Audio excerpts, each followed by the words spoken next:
President Trump did not mention the McCabe decision publicly during a couple of opportunities with the press today.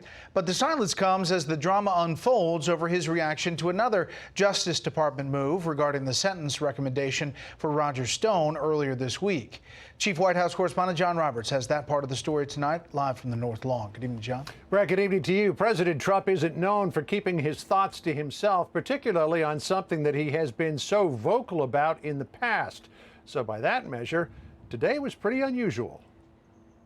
On his way to Mar-a-Lago this afternoon, President Trump holding fire on the DOJ decision to not pursue criminal charges against Andrew McCabe, despite McCabe insisting he was the target of a political vendetta by the president. The pursuit of political enemies and the use of the criminal justice system and criminal investigations to exact some sort of revenge on those political enemies is not something that should be happening in the United States of America. President Trump has made no secret of his desire to see McCabe and other players in the Russia investigation put in jail. But the president uncharacteristically restrained today after his attorney general implored him to stop tweeting or otherwise commenting on cases before the DOJ. To have public statements and tweets made about the department make it impossible for me to do my job. Sources tell Fox News Barr had complained privately for weeks to President Trump about his tweets and criticism. But after the president tweeted his outrage at the recommended sentence for Roger Stone early Tuesday morning,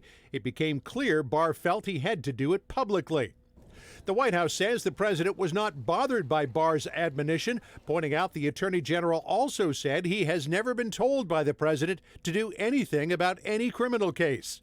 But the president also left no question today as to who the boss is. Tweeting this morning, the president has never asked me to do anything in a criminal case, AG Barr. This doesn't mean that I do not have, as president, the legal right to do so. I do, but I have so far chosen not to.